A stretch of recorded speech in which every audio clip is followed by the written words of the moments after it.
رات کا وقت تھا، چاند آدھا بادلوں کے پیچھے چھپا ہوا اور سمندر کی لہروں کی آواز عجیب سی بے چینی پیدا کر رہی تھی۔ کراچی کے ایک پرانے حصے میں ایک بیچ تھا جسے لوگ خوفناک بیچ کہتے تھے۔ وہاں کوئی رات کو نہیں جاتا تھا۔ کہتے ہیں جو بھی گیا واپس وہی نہیں رہا یا پھر واپس ہی نہیں آیا۔ آج 4 دوستوں علی، حمزہ، سعد اور بلال نے مذاق میں چیلنج لے لیا کہ وہ اس بیچ پر رات گزاریں گے۔ ان کو لگا یہ سب صرف افواہیں ہیں۔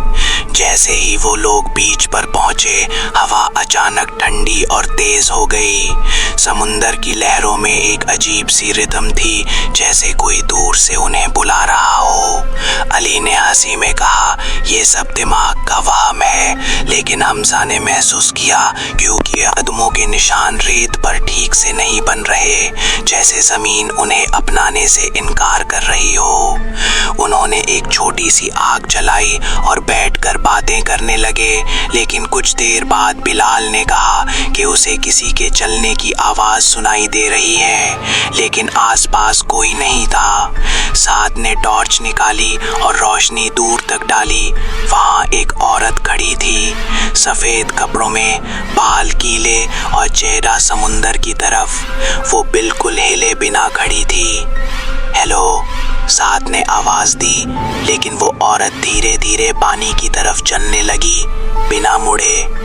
دوستوں نے سوچا شاید کوئی پاگل یا مصیبت میں ہے تو وہ اس کے پیچھے بھاگے، لیکن جیسے ہی وہ پانی کے قریب پہنچے وہ عورت اچانک غائب ہو گئی۔ صرف اس کے پاؤں کے نشان ریت پر تھے جو پانی تک جا کر اچانک ختم ہو گئے۔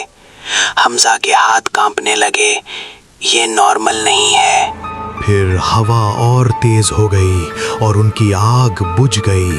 اندھیرا اتنا گہرا ہو گیا کہ اپنا ہاتھ بھی مشکل سے نظر آ رہا تھا۔ اچانک علی چیخا۔ اس کے پاؤں کو کسی نے پکڑ لیا تھا۔ وہ زور زور سے کھینچ رہا تھا جیسے کوئی اسے ریت کے نیچے لے جا رہا ہو۔ باقی دوستوں نے اسے پکڑ کر باہر نکلنے کی کوشش کی، لیکن ریت نیچے سے ہل رہی تھی جیسے زندہ ہو۔ علی کو کسی طرح بچایا گیا، لیکن اس کی ٹانگیں ٹھنڈی ہو چکی تھیں جیسے خون رک گیا ہو۔ تبھی سمندر سے آواز آئی، فینٹ سی فریاد، واپس آ جاؤ۔ یہ آواز انسانی نہیں تھی۔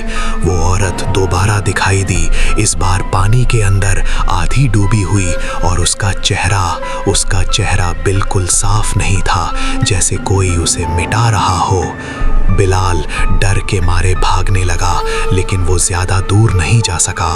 اس نے محسوس کیا کہ اس کے پیچھے کوئی دوڑ رہا ہے۔ جب اس نے مڑ کر دیکھا، اس کے پیچھے اسی عورت کی ڈزنز شکلیں تھیں، ہر ایک کا چہرہ ادھورا، آنکھیں خالی۔ وہ سب ایک ساتھ اس کی طرف بڑھ رہی تھیں۔ اس کی چیخ ہوا میں گونج اٹھی، پھر سب کچھ خاموش ہو گیا۔ صبح جب لوگوں نے بیچ دیکھا، وہاں صرف 3 لوگ ملے، علی، حمزہ اور سعد۔